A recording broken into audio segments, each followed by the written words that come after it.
당신이 찾던 무서운 이야기 고비의 TV.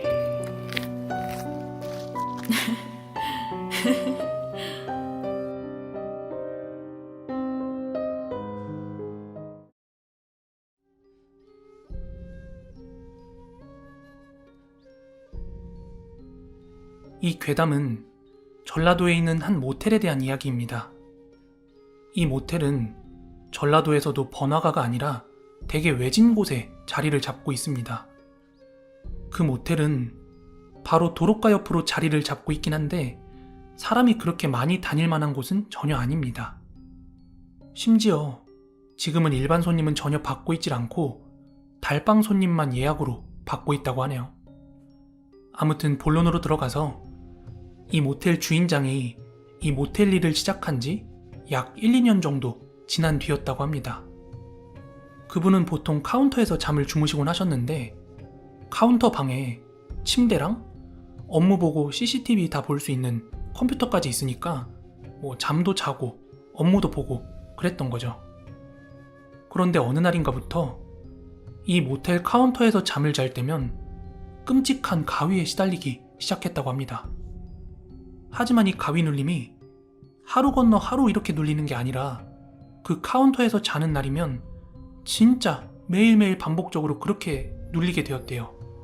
그러다 보니까 이게 학습이 되어서일까요? 결국 가위에서 풀려나는 방법을 터득했다고 합니다. 그 방법이란 온몸에 힘을 줘서 발버둥 칠 게 아니라 이 손에만 감각을 집중하고 최대한 움직이기 위해서 힘을 준대요. 그러다 보면 어느 순간 손가락 하나씩 움직이기 시작한대요. 그러다 보면은 이 온 전신이 다 가위가 풀린다고 합니다. 그래서 카운터에서 지내는 게 한결 수월해지긴 했는데 가위에서 풀려나도 사실 찝찝한 기분은 좀 남는다고 하더라고요. 그러던 어느 하루는 평소와는 달리 엄청나게 강하게 가위를 눌렸대요. 그래서 이 손가락을 움직이는 거는 꿈도 꿀 수 없었고요. 온몸을 막 발버둥 쳐봐도 도저히 그 가위에서 벗어날 수가 없더랍니다. 그래서 그 가위에 몸을 맡기고 체념을 하고 있었다고 합니다. 그러다 어느 순간 베개 옆으로 고개가 흐르면서 눈이 떠졌는데 한 여자의 형태가 컴퓨터 앞에 서서 주인장을 쳐다보고 있더라는 겁니다. 근데 이게 전혀 잠결이 아니었대요. 본인 눈으로 직접 봤다고 합니다. 그렇게 귀신의 시각적 실체를 확인한 뒤로는 한동안 그 귀신이 보이지도 그리고 가위에 눌리지도 않았다고 합니다. 그리고 시간이 지나 어느 하루는 사장님께서 모텔 카운터를 보고 계셨다고 합니다. 그 모텔은 카운터가 1층이 아니라 2층에 자리를 잡고 있었는데요. 2층 계단 올라가면 바로 앞에 201호가 있고 그 맞은편으로 카운터가 있었다고 합니다. 아무튼 그날 늦은 저녁이었는데요. 한 남자 손님이 들어오셔서 방을 하나 달라고 하더래요. 그래서 사장님은 카운터 바로 앞에 있는 201호 방을 내줬다고 해요.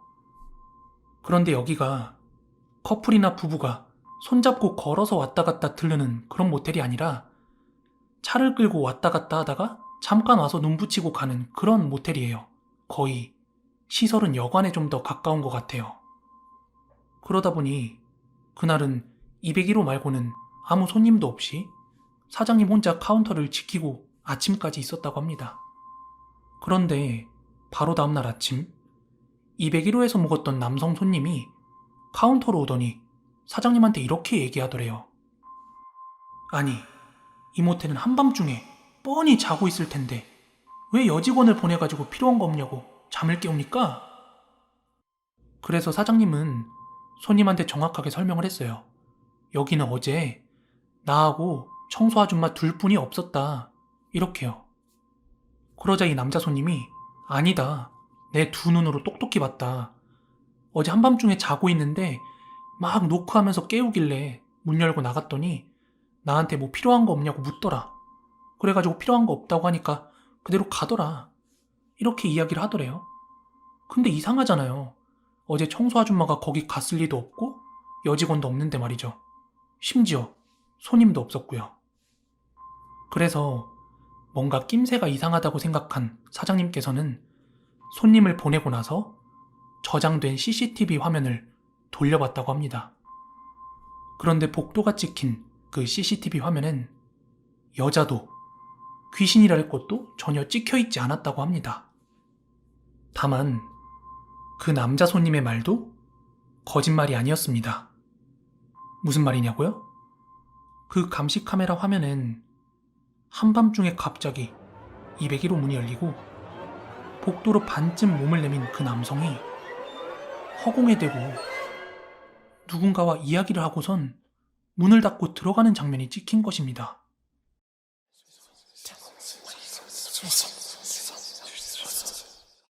이 사건이 있고 또 얼마간의 시간이 흘렀습니다.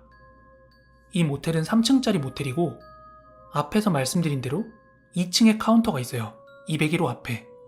그러다 보니 201호에서 계단 한 층만 올라가면 바로 중앙에 301호가 있습니다. 그리고 복도 맨 끝으로는 305호까지 있어요.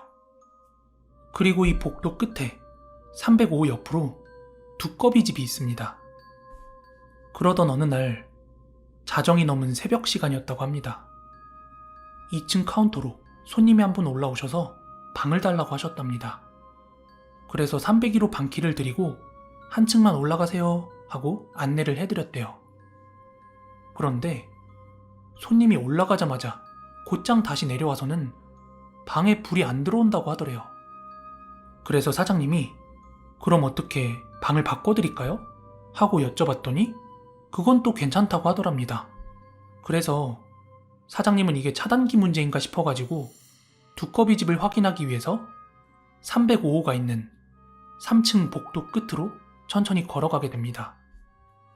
그리곤 불이 들어오는지 확인하기 위해서 301호 쪽을 바라보며 차단기를 올리려는데 입구 앞에 서 있던 손님 뒤로 여자가 하나 서 있더랍니다.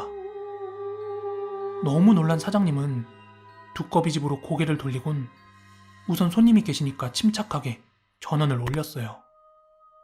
그리곤 다시 돌아봤을 땐 그 여자가 사라져 있었답니다. 그래서 혹시 만에 하나 내가 잘못 본 거겠지 싶어서 손님께 죄송하지만 혼자 오셨죠? 하고 물었더니 그 손님께서는 자기는 일행이 없다고 그렇게 말씀을 하셨대요.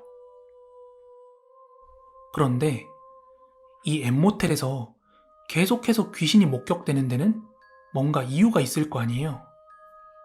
그런데 이 원인이 반전인지 뭔진 모르겠지만 사장님도 어느 정도 알고는 계십니다.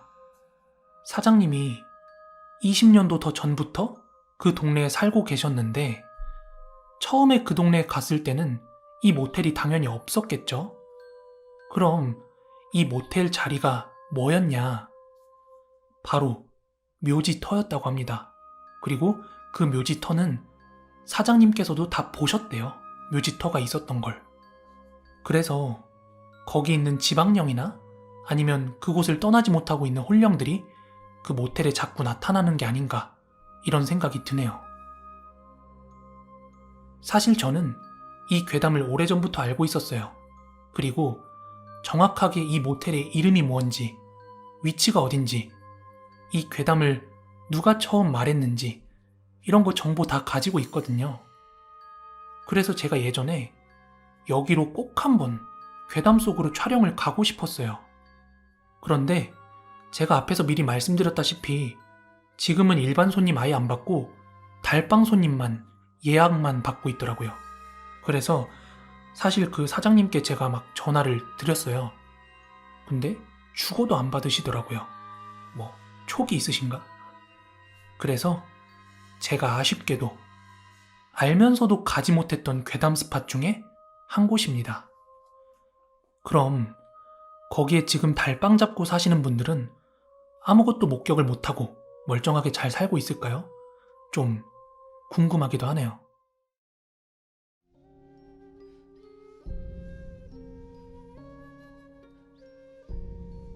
첫 번째 이야기는 꺼우푸미의 3인조 강도 사건입니다. 방금 말씀드린 꺼우푸미에서 꺼우라는 말은 교각 또는 다리라는 뜻인데, 그러니까 한국 사람들은 거기를 푸미교라고 부릅니다. 꺼우푸미는 베트남 남부의 호치민, 그 중에서도 한인들이 가장 많이 살고 있는 7군에 자리 잡고 있습니다.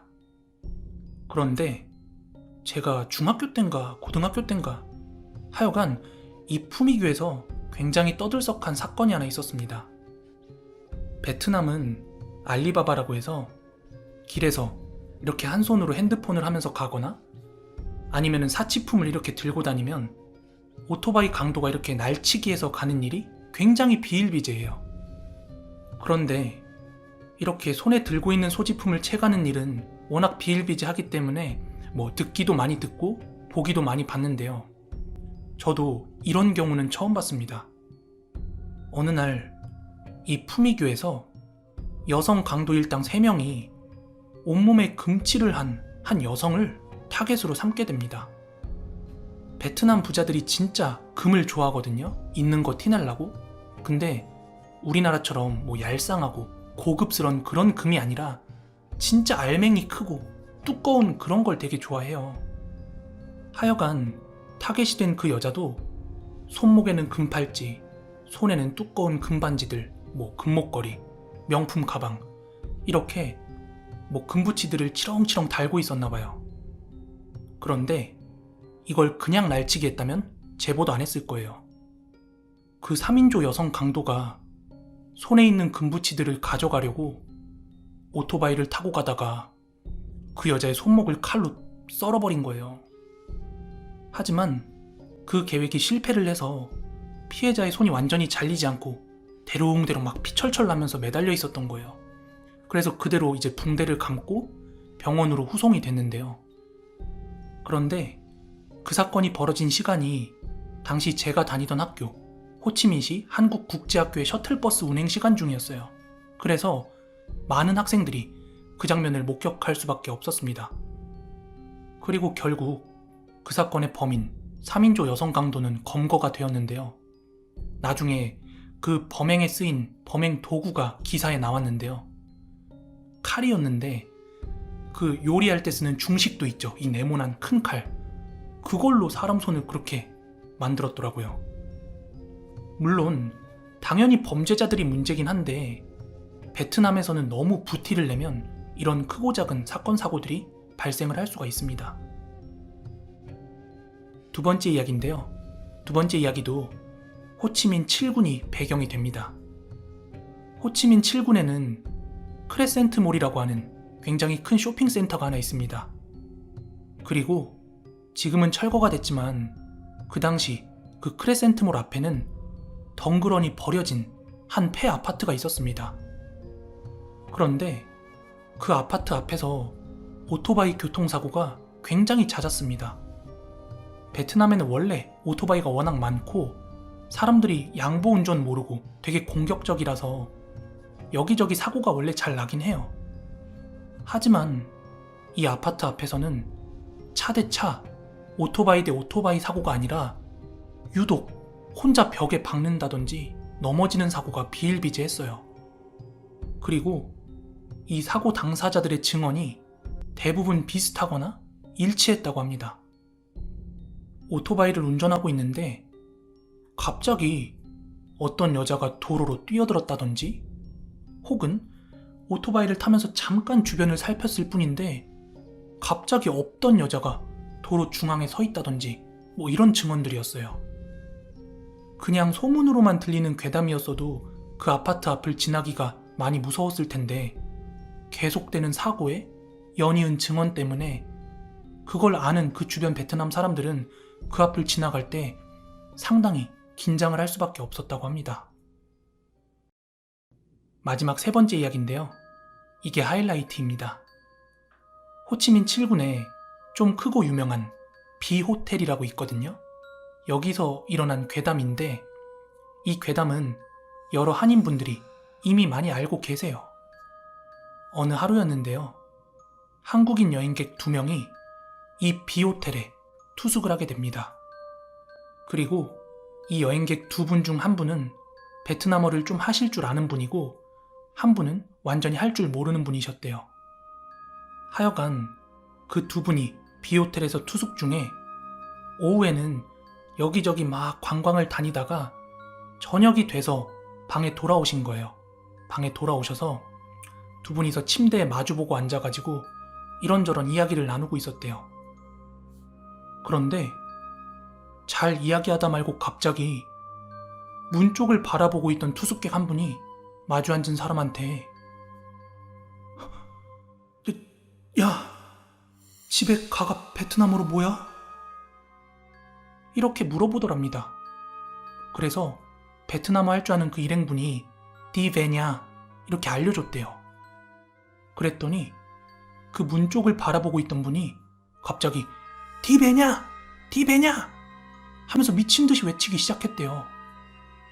왜 그랬나 나중에 알고 봤더니 두 분이 대화를 나누던 중에 등지고 있던 분 뒤쪽 호텔 벽을 통해서 베트남 전통 복장인 아오자이를 입은 여자가 자전거를 타고 슥 나타나더니 대화를 하는 일행분을 방문 앞에서 멍하니 쳐다보더래요. 문 쪽을 바라보고 앉아있던 분은 그걸 정면으로 목격하고선 너무 놀라가지고 집에 가! 이게 베트남어로 뭔지 물어봤던 거예요.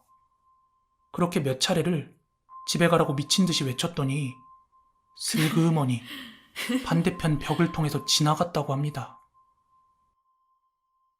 구독자분의 제보 내용은 여기까지고요. 저도 길다면 길고 짧다면 짧은 1년이라는 시간을 베트남에서 지내다 왔는데요. 그래서 그런지 이 사연을 읽어보면서 그 상황이 어땠을지, 장면이 어땠을지 이런 게 좀 생생하게 그려졌거든요. 오늘 이야기들의 주 배경이었던 호치민 7구는 한인들이 가장 많이 거주를 하고 또 돈 좀 있다는 베트남 사람들이 많이 거주하는 곳이에요. 제가 있던 곳은 3군이었는데 오토바이로 안 막히면 한 20분?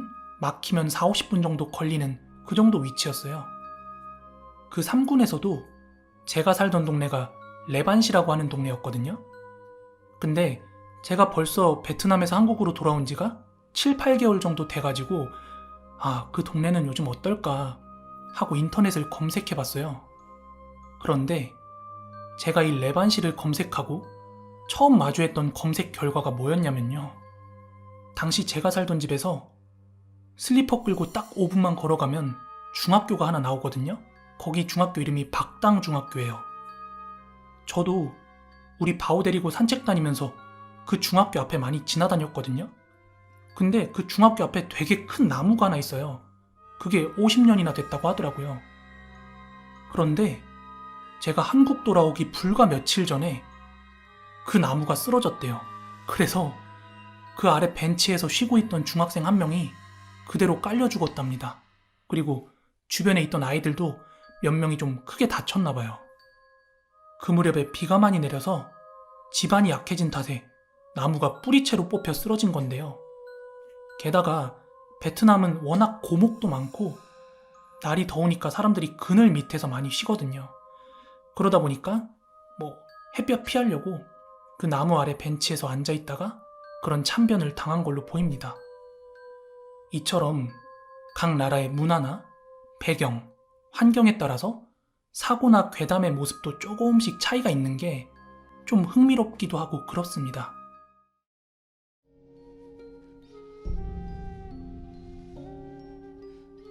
여러분 혹시 태풍 루사라고 알고 계십니까? 제가 초등학교 다닐 쯤에 일어났던 아주 강력한 태풍인데요. 특히 강원도 동해시 사마동이라는 마을은 꽤나 큰 피해를 받았던 걸로 기억이 됩니다. 저희 집도 예외는 아닌지라 비가 퍼붓기 시작한 30분 후쯤 한 10분 정도 위로 올라가면 보이는 한 폐가로 갔습니다. 그런데 말이 폐가지 매일매일 마을 사람들이 치우기 때문에 당장이라도 눌러앉아 살아도 될 만큼 아주 깨끗한 곳이었습니다. 어쨌든 루사가 끝나고 돌아왔을 때 마을은 정말 처참했습니다. 마을에 하나뿐인 PC방도 물에 잠기고 비디오 대여점도 물에 잠겨버려서 모든 마을 아이들이 탄식했던 것도 기억이 나네요. 그런데 신기하게도 저희 집은 안방밖에 잠기지 않았습니다. 안방이 그렇게 높은 곳에 위치하고 있는 것도 아닌데 말이죠. 그렇게 모든 마을이 전기가 끊겨서 밤만 되면 컴컴해지고 또 먹을 것이라고는 지원품인 새우탕이라는 컵라면뿐이었고 물도 하루에 한 번씩밖에 안 나눠줘서 시원하게 씻지도 못했습니다. 그렇게 루사가 그치고 이틀 뒤 여기저기서 자원봉사 온 사람들이 마을을 치워주기 시작했습니다. 그리고 일은 그때 일어났습니다. 철이 없던 저는 친구들과 여기저기 싸돌아다니면서 자원봉사 언니들과 놀고 들어오기 일쑤였습니다. 그리고 제가 돌아올 쯤엔 엄마는 집에 없었어요. 그 당시 들었던 보험에서 자연재해가 분명함에도 불구하고 보험금을 지급하지 않아서 엄마가 싸우러 가셨죠. 현관에 쪽지 하나를 달랑 붙여놓고 나가셨는데요. 어쨌든 저는 아무도 없는 집안임에도 불구하고 집에 들어갈 때마다 다녀왔습니다 하고 외쳤습니다. 어린 나이에 불이 다 꺼진 집안이 무서웠는지 그렇게 소리치고 나서야 조금 마음이 안정이 됐습니다. 그렇게 3일이 더 지났습니다. 자원봉사자들도 모두 철수했고 저는 다시 학교를 가기 시작했죠. 그리고 집에 돌아왔을 때 엄마는 또다시 싸우러 가셨는지 엄마 보험회사 좀 다녀올게 라는 쪽지만을 현관에 붙여두었죠. 저는 여느 때처럼 열쇠로 문을 따고 집으로 들어갔습니다. 그리고 다녀왔습니다 하고 외치고는 물을 마시러 부엌으로 달려갔습니다. 그런데 그때 끼익 하는 소리와 함께 다녀왔니? 틀림없는 엄마의 목소리가 들려왔습니다. 저는 엄마가 저보다 빨리 돌아와 놓고서는 쪽지를 떼놓지 않았다고 그렇게 생각했어요. 그 당시 제가 엄마한테 착착 안기는 타입이라서 엄마의 목소리가 들려오기가 무섭게 안방으로 뛰어들어갔습니다. 엄마, 나 배고파. 이렇게 외치면서 문을 활짝 열었는데 어라? 아무도 없었습니다. 순간 잘못 들었나 싶어서 다시 문을 열고 거실로 나가려는데 다녀왔으면 손을 씻어야지. 이번에는 제 뒤에서 분명한 말소리가 들려왔습니다. 제 머릿속에선 틀렸어. 이거 엄마가 아니야. 하는 생각이 막 둥둥 떠올랐습니다. 다녀왔으면 손을 씻어야지? 라는 말이 얼마나 무섭던지 저는 그대로 소리를 지르면서 집 밖으로 뛰쳐나왔습니다. 그리고 집 앞 골목에서 엄마와 마주쳤습니다. 집 앞에서 엄마에게 자초지종을 말해도 엄마는 그냥 헛것을 본 거겠지 라는 말만 하셨습니다. 그리고 전 엄마 손을 잡고 벌벌 떨면서 집 안으로 들어갔습니다. 그런데 역시나 집 안에는 아무도 없었습니다. 내가 정말 잘못 본 걸까? 벌벌 떨었던 제가 무척 부끄러워지는 순간이었습니다. 그리고 엄마에게 맛있는 걸 해달라고 조르려는 그 순간 저는 보고 말았습니다. 살짝 열린 안방 문틈으로 씩 웃고 있는 엄마의 모습이 보였습니다. 입만 뻥긋뻥긋 끊임없이 다녀왔니? 다녀왔니? 다녀왔니? 다녀왔니? 다녀왔니? 다녀왔니? 다녀왔냐고 계속해서 되뇌이는데 그 모습이 얼마나 무섭던지. 그리고 문이 점점 더 열리는 그 순간 저는 기절해버리고 말았습니다. 엄마의 모습을 한 그것의 옆에 제 모습을 하고 있는 또 다른 형체를 보고 만 것이죠. 그 다음에 어떻게 됐냐고요? 구슬했습니다. 저희 엄마도 보고 말았죠. 하지만 구슬했음에도 끊임없이 이상한 일이 많이 일어났습니다. 웬만하면 참고 살려고 했는데 아버지가 돌아가시고 저희는 그 집에서 나와버리고 말았습니다. 강원도로 이사 가시는 분이 있다면 사마동이라는 곳에 파란 대문의 집은 절대로 이사 가지 마세요. 지금도 누군가 살고 있는 것 같지만 아무튼 절대로 이사 가지 마세요.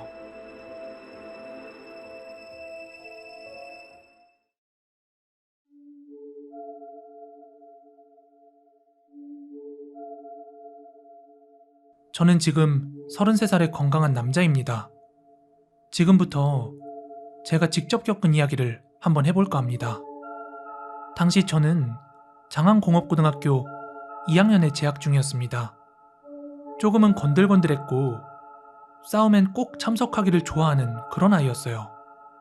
그러다 보니 선배들로부터 일명 단합대회란 명목으로 한 달에 한 번씩은 꼭 두들겨 맞아야 하는 그런 고통을 감수해야 했죠.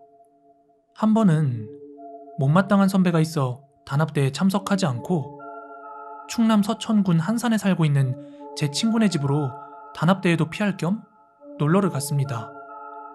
때는 초겨울이었습니다. 저도 그리 멀지 않은 곳에 살고 있던 터라 대충 그곳의 지리 정도는 알고 있었습니다. 근데 친구놈이 술 마시기 좋은 곳이 있다면서 자기 친구놈들이 군밤 구우면서 기다리고 있으니 어서 가보자고 하더군요. 술이라면 사죽을 못 쓰는 저였기에 입이 귀에 걸려 친구놈을 따라 나섰습니다. 10여 분 정도 산길을 따라 올라가니까 한 곳에서 연기가 살며시 올라오더군요. 한산 종합고등학교를 다니던 친구들이었는데 안면이 있는 친구들도 있고 해서 별로 서먹서먹하지는 않았습니다. 모여있던 인원이 총 7명으로 기억됩니다. 그 중엔 운동부도 있어서 술을 마시지 못하는 친구들도 있었습니다. 아무튼 한참을 마시다 보니 그곳 지형이 매우 특이해 보였습니다. 마치 움푹 패인 듯한 계곡 같은 인상을 주더군요. 그리고 사시사철 24시간 햇빛이 들지 않는다는 말에 왠지 기분이 찜찜했습니다. 사실 거기에 앉아 있으니까 낮인지 밤인지 제대로 분간을 못할 정도더군요. 그때 시간대가 아마도 오후 5시쯤 되었을 겁니다. 초겨울이라 조금 빨리 어두컴컴해졌죠. 아마 술을 1.5리터 2개쯤 비웠을 때였습니다. 저쪽 어두운 곳에서 다급한 아주머니의 비명소리인지 뭔지 모를 이상한 소리가 들려왔습니다. 저는 잘못 들었겠지 하고 같이 있던 친구들에게 물었습니다. 그랬더니 친구들도 그 소리를 들었다고 하더라고요. 그리곤 5분쯤 지났을까요?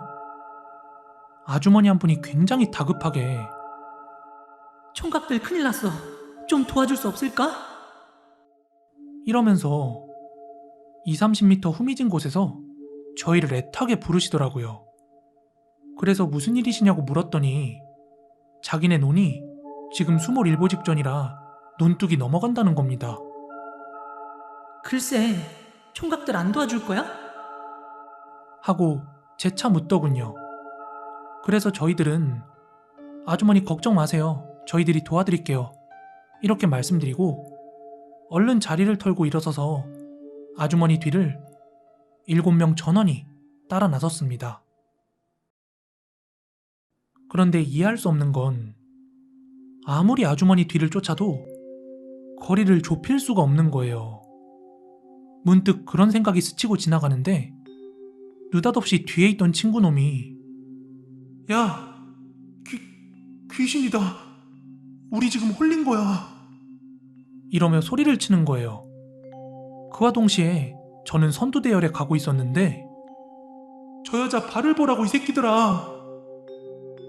뒤에서 또 한 번 소리치는 거예요. 그리고 저는 진짜 기절할 뻔했습니다. 그 소리와 동시에 아주머니의 발을 보던 중 발이 지면하고 50cm 정도 떨어져 있는 걸 두 눈으로 확인하게 됐죠. 거기까지였으면 가뿐히 도망쳤을 겁니다. 그런데 앞서가던 아주머니가 갑자기 뒤를 돌아보는 거예요. 목까지 내려오던 긴 혀와 너무나도 슬픈 눈. 저는 그 눈빛을 아직도 잊을 수가 없습니다. 도망가는데 글쎄 완전히 몸이 경직이 돼서들 슬로우 모션으로 뛰는 것 같더라고요. 가방이고 뭐고 다 내팽개치고 친구네 집으로 돌아왔을 때는 온몸이 땀으로 범벅이 되어 있었습니다.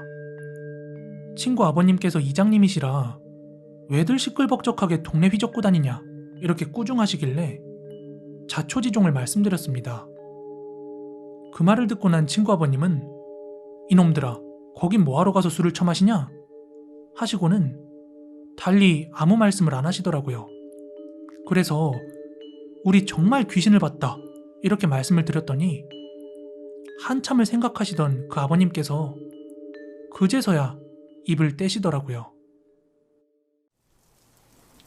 그러니까 3년 전이죠. 제가 중3 때였을 겁니다.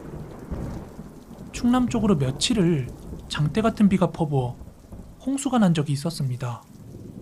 그로 인해 많은 재산 피해와 인명 피해가 났어요.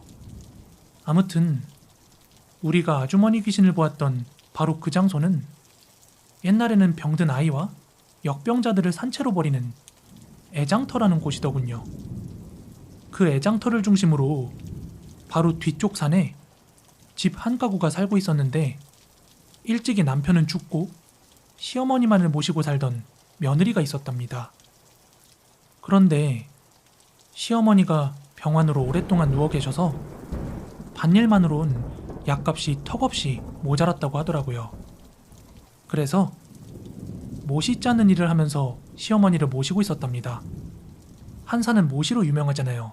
아시는 분들은 아시겠지만요. 하루는 모시를 팔러 한산 장터에 나갔던 모양이에요.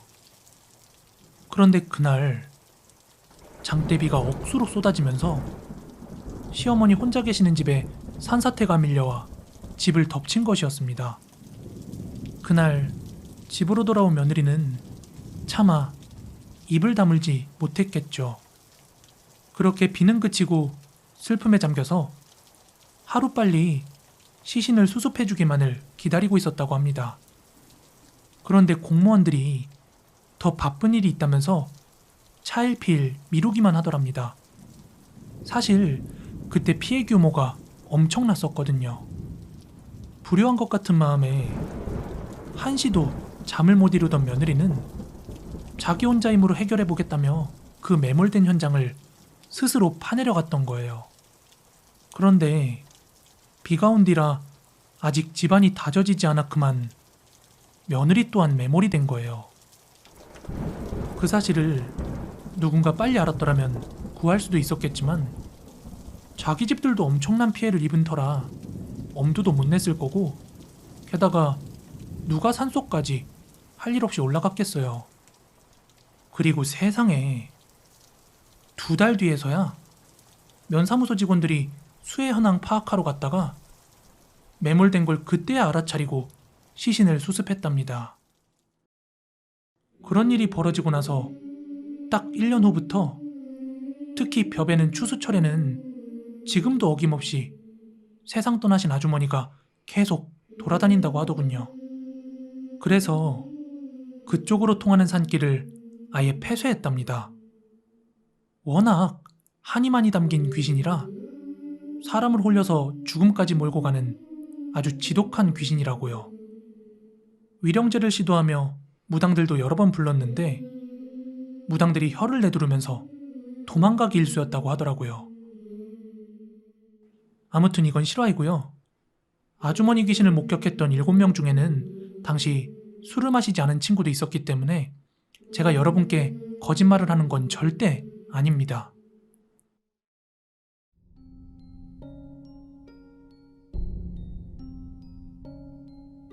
내가 초등학교 3학년 때 겪은 일이야. 우리 집이 좀 구석진 곳에 있었는데 이웃 사람들이 좋은 사람들이 많아서 살기 좋은 동네였어.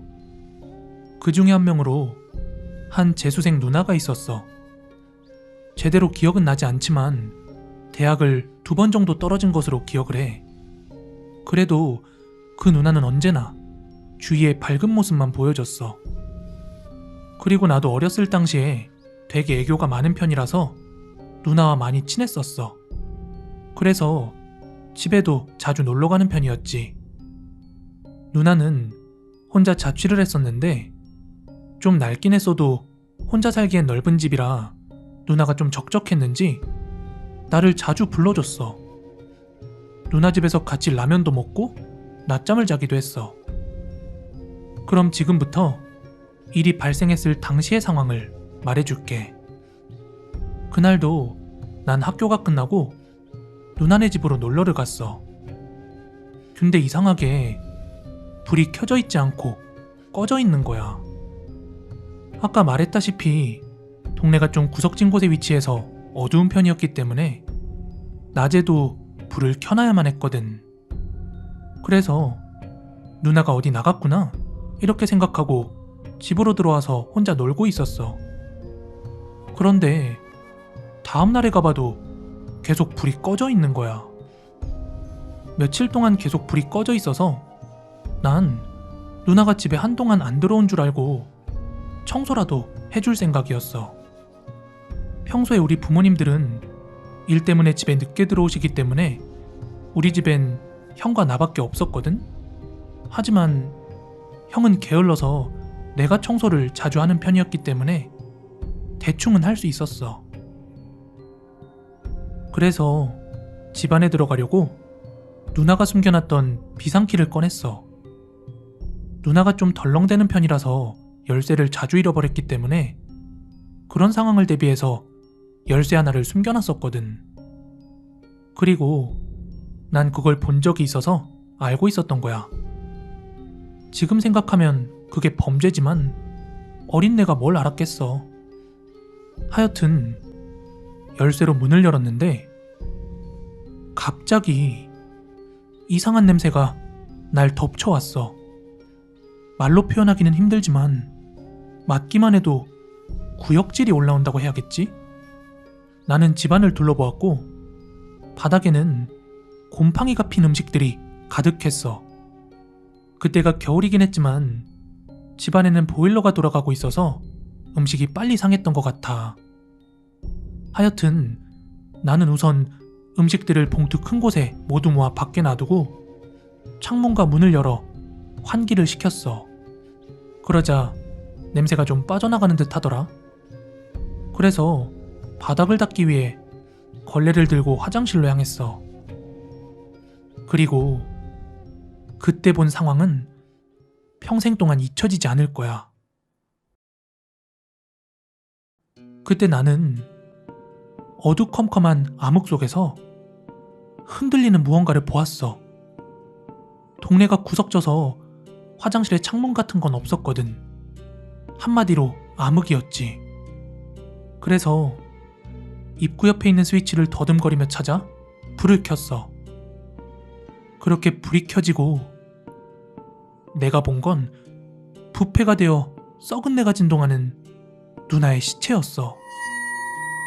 위에 있는 하수도관을 줄과 연결해서 목을 매달고 있는 누나가 내 바로 앞에 있었던 거야. 그 예쁘던 얼굴이 부패가 시작되어 징그럽게 변해 있었어. 지금도 그 누나의 얼굴은 또렷하게 기억이 나. 거기다가 고개를 밑으로 내려 마치 나를 내려다보고 있는 듯한 그런 느낌이었기 때문에 너무나 무서웠거든. 난 지금도 겁이 많은 편인데 어릴 때였으니 바로 기절하고 말았어. 그리고 일어났을 때는 병원이었어.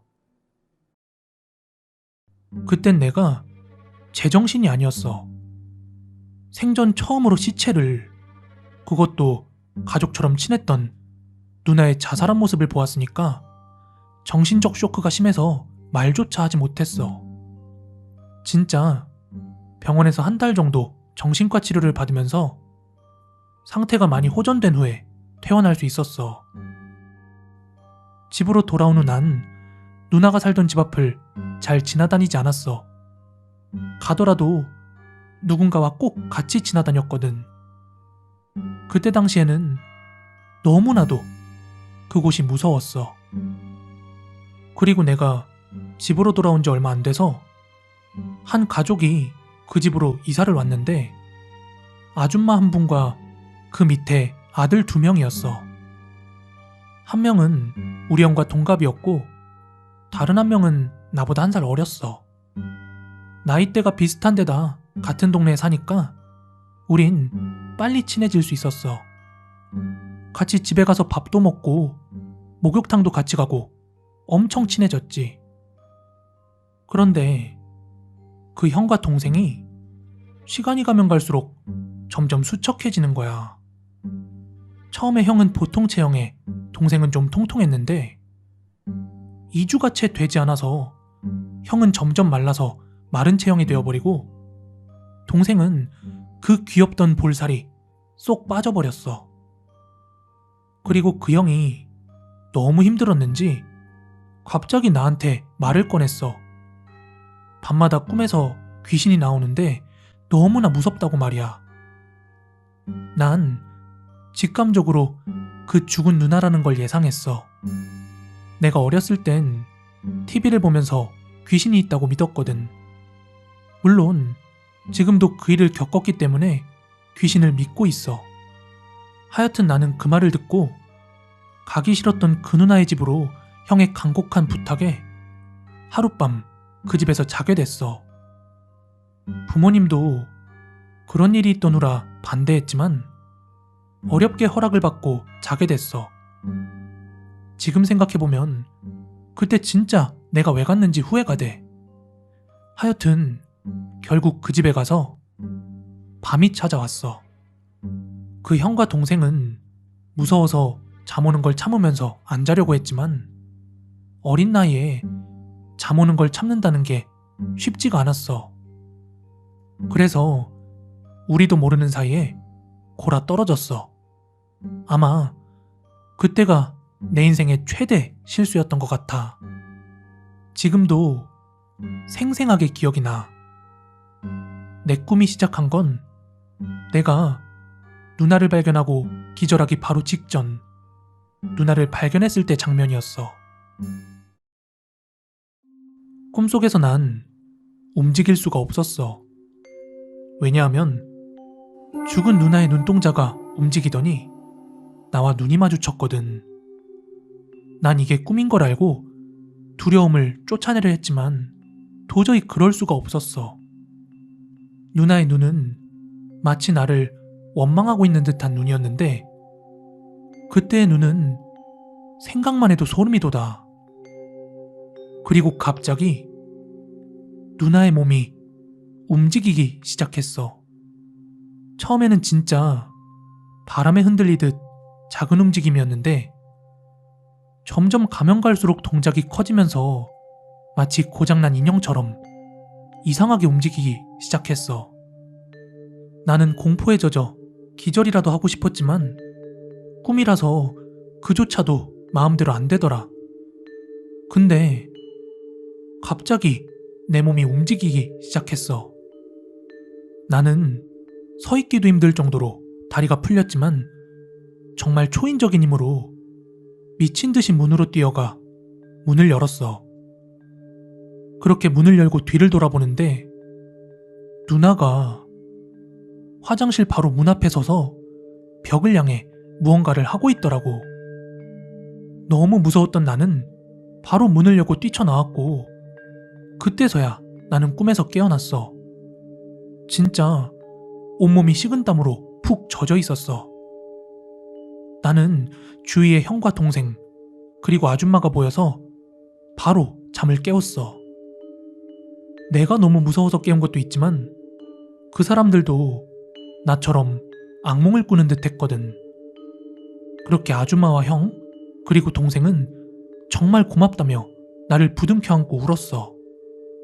나도 당연히 함께 울었고. 그런데 뭔가 이상한 냄새가 나는 거야. 처음엔 아무도 몰랐지만 그나마 어른이었던 아주머니가 눈치채셨어. 바로 가스가 새고 있는 거였어.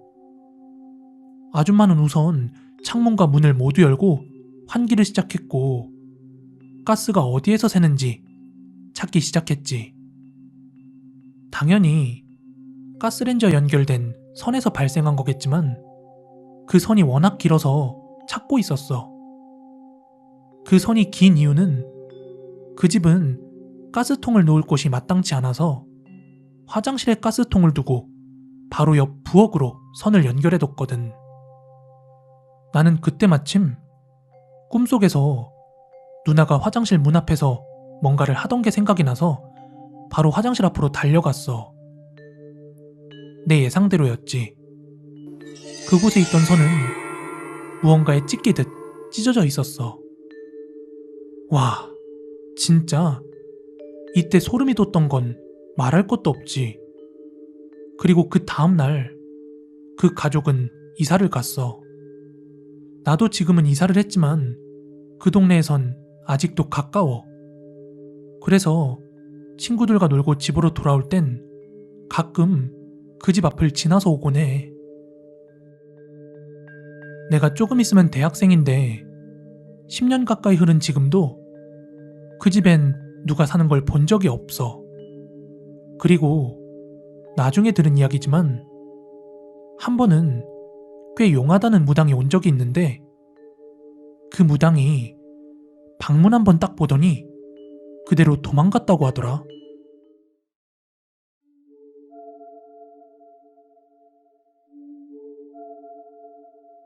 대학교 때 선배한테 들었던 괴담을 말해볼까 합니다. 제가 학교 다닐 시절 삼수에다가 휴학을 엄청 오래 해서 학교에 살아있는 화석이라고 불렸던 형님이 하나 있었습니다. 그 형은 삼수에다가 휴학을 많이 했음에도 불구하고 사람 씀씀이도 좋고 친근해서 되게 인기가 많았는데 이건 그 형의 친구이자 룸메이트의 이야기입니다. 제가 학교에 입학도 하기 전인 2000년대 초반 화석형은 친구랑 자취를 하며 1학년 1학기를 보내고 1학년 2학기에는 기숙사에 들어갔다고 합니다.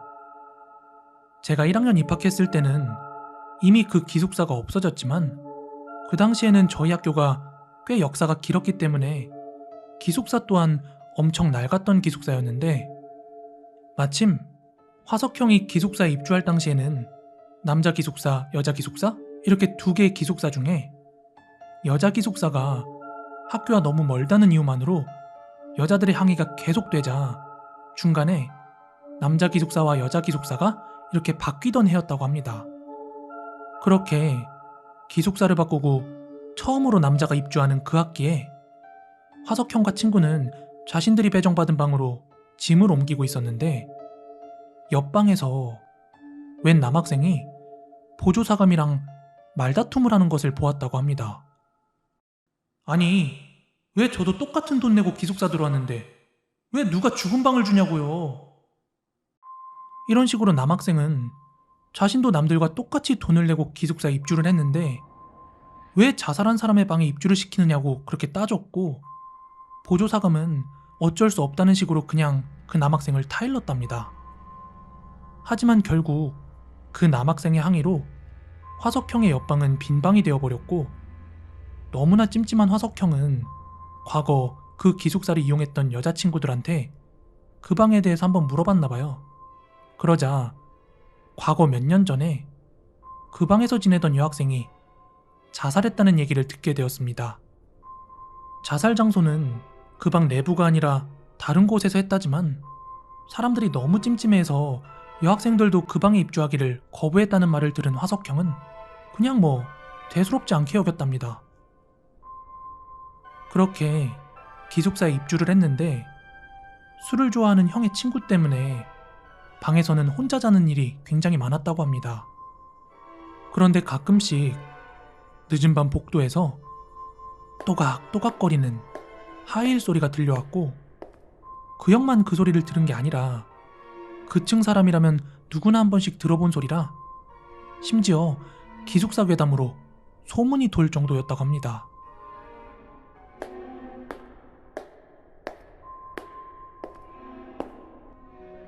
더욱이 그 당시 기숙사는 지금처럼 자유롭지 않아서 오후 11시만 되면 복도에 불을 끄고 비상안내 표시등인 옅은 초록불만 켜져 있는 상태라 또각또각하고 하이힐 소리가 나도 아무도 복도로 나가 확인해볼 엄두도 못 냈다고 합니다.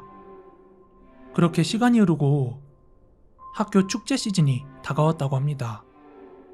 평소 술을 좋아하던 화석형은 친구들과 대낮부터 술을 마신 후 12시가 다 돼서야 기숙사로 돌아가기로 했답니다. 기숙사로 들어가기 전 화석형은 먼저 들어와 있던 친구한테 전화를 해서 내가 재밌는 썰 풀어줄 테니 자지 말고 기다려 이렇게 말을 했고 11시가 넘어가면 기숙사 출입이 불가능했지만 축제이기도 하고 평소 사감과 어느 정도 안면이 있던 형이기에 사감한테 조금의 주의를 받고 불이 꺼진 계단을 터벅터벅 오르고 불 꺼진 복도를 지나 본인의 방으로 들어갔다고 합니다. 그런데 자지 말고 기다리라 했건만 친구는 방에 불을 꺼놓고 이불까지 뒤집어 쓰고 그렇게 자고 있었고 화석형은 자고 있는데 깨우긴 뭐해서 불을 꺼둔 채 방바닥에 드러누웠다고 합니다.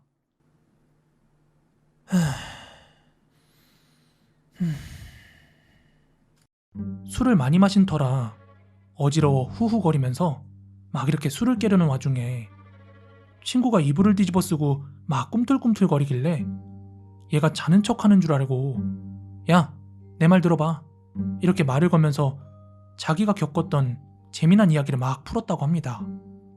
평소에도 워낙 말이 많았던 화석형이었기에 친구는 일부러 자는 척을 하는 경우가 많았고 그래도 화석형이 이야기를 하면 자는 척을 하면서도 중간중간 맞장구를 쳐주면서 이렇게 들어줬기 때문에 화석형은 그날도 계속해서 이야기를 이어나갔다고 합니다. 그렇게 이야기를 하던 중에 본인 핸드폰에 진동이 울렸고 잠시 친구한테 양해를 구하고 전화를 받는 순간 수화기 너머로 분명 지금 옆에서 같은 방에서 자는 척하고 있을 친구의 목소리가 들렸답니다. 야, 니 밤 늦었는데 안 들어오고 뭐해? 나 이야기 들으려고 기다리다가 밤 새겠다. 순간 화석형은 소름이 쫙 돋았다고 합니다. 그리고 몸이 굳어있는 와중에 그 침대에서 누워있던 사람이 또 꿈틀꿈틀거리기 시작하더니 이렇게 말했답니다.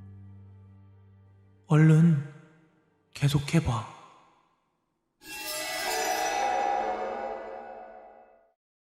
본능적으로 도망쳐야겠다는 생각으로 화석형은 신발조차 신지 않고 막 문으로 달렸고 동시에 문 바로 옆에 있는 불 켜는 스위치를 눌렀는데 불은 켜지지 않았습니다.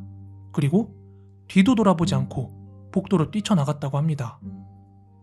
마침 그 순간 형의 친구가 복도로 나오면서 니 지금 거기서 뭐하냐? 이렇게 물어왔고 그제서야 화석형은 본인이 지금까지 누군가 자살했다는 그 방에 있었다는 것을 인지했다고 합니다. 그러고 나서 화석형은 다짜고짜 친구의 팔목을 붙잡고 1층 사감실에 가서 자신이 겪었던 일을 막 토로했고 사감과 함께 복도에 불을 켜고 그 빈방으로 갔는데 그 빈방에는 아무것도 없었다고 합니다. 심지어 침대 위에는 이불조차 없이 깨끗했고 너무 무서웠던 화석형은 그날 밤을 덜덜 떨면서 자신의 방에서 잤다고 합니다. 이후 그 빈방은 또 다른 사람이 피해를 보지 않도록 자물쇠를 걸어놓았고 신기하게도 그 이후에는 복도에서 또각또각하는 그 하이힐 소리도 없어졌다고 합니다.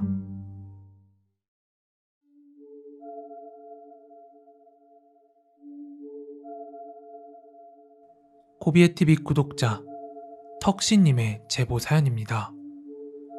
선생님 안녕하세요. 공포썰 제보 드리려고 이렇게 카톡 드립니다. 20년도 더 된 이야기라 이렇게 썰을 보내도 될런지 모르겠지만 제가 어릴 적, 그러니까 약 9살쯤이던 시절이었습니다. 저희 동네에 제 또래 친구 한 명이 있었는데 그 친구는 정말 이상한 녀석이었습니다. 어느 무더운 여름날에 집으로 돌아가는 길이었습니다. 그런데 그 친구가 길가에 쭈그리고 앉아 무언가를 관찰하고 있었습니다. 완수야 뭐해? 하고 다가가는 순간 그 친구가 쭈그리고 앉아 보고 있던 것이 죽은 토끼라는 사실을 알게 되었습니다. 하지만 그 친구는 죽은 토끼를 보는 것이 아니라 토끼의 귀를 잡고 잡아 들어올려서는 힘없이 벌어지는 토끼 입안에 존재하는 그 무수한 구더기들을 보고 있던 것이었습니다. 옆에 가기만 해도 구역질이 날 만큼의 독한 시취였지만 녀석은 호기심이 강한 것인지 아무렇지 않게 신기한 듯이 토끼의 내부를 관찰하더군요. 그러던 어느 날은 그 녀석이 젖은 양말을 계속해서 놀이터 벽에 내려치고 있었습니다. 그래서 뭔가 봤더니 그 양말 사이로 피가 계속해서 흘러나오고 있었고 녀석은 그 양말 안에 새끼 고양이를 넣고 벽에 사정없이 내려치고 있었던 거였습니다. 너무나도 끔찍하고 놀라서 하지 말라고 친구를 말렸었죠. 하지만 녀석은 영문을 모르겠다는 표정으로 왜? 하고 묻더군요. 그 왜라는 말이 정말로 의문형이었어요. 왜 하면 안 되는 건지 정말로 모르겠다는 그런 표정이었습니다. 그때부터 저는 그 친구를 멀리했습니다. 녀석은 정상이 아니라고 생각했기 때문이었죠. 그러던 8월 중순쯤 제가 길을 지나는데 녀석이 가로수에 숨어 음료수 자판기를 바라보고 있었습니다. 저는 또 녀석이 이상한 행동을 하고 있는 건가? 이런 생각이 들어서 말을 걸었는데 검지손가락으로 입을 가리키며 쉿, 쉿 이러는 겁니다. 그리곤 손짓으로 가까이 오라고 하더군요. 저기 자판기에 콜라를 하나 넣어놨어. 이러면서 말이죠. 그래서 저는 되물었습니다. 무슨 콜라인데? 보면 알아. 8월 중순이었던 만큼 굉장히 더웠는데 녀석은 끈질기게 그 자판기를 바라보고 있더군요. 거의 30분을 있었는데 오는 사람도 없고 덥기도 해서 저는 집에 가기로 했습니다. 완수야, 나 더워서 이만 갈게. 다음에 봐.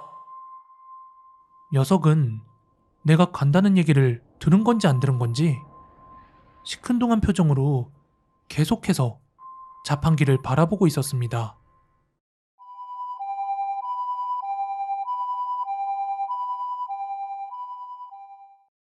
그리고 다음날 경찰이 음료수 자판기에서 음료수를 꺼내 먹고 중독으로 사망한 중학생이 있다면서 목격자를 찾고 있었습니다.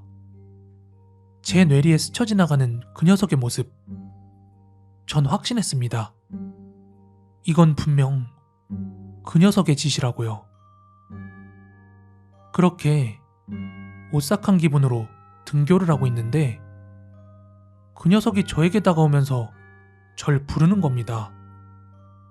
저는 무서웠지만 태연하게 인사를 건넸습니다. 그러자 녀석은 전엔 본 적 없던 얼굴로 봤지?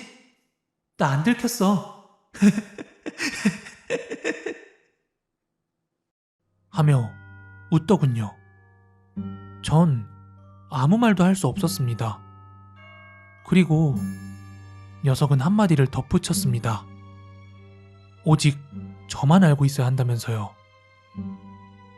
저는 이 사실을 경찰이나 선생님께 말한다면 녀석이 분명 저에게 이상한 짓을 할 거라는 생각에 고개를 끄덕이고 말았습니다. 이후 녀석은 어떠한 이유인지 몇 개월 뒤 전학을 가게 되었고 저는 그때 이후로 음료수 자판기에서 절대로 음료수를 뽑아 먹지 않았습니다.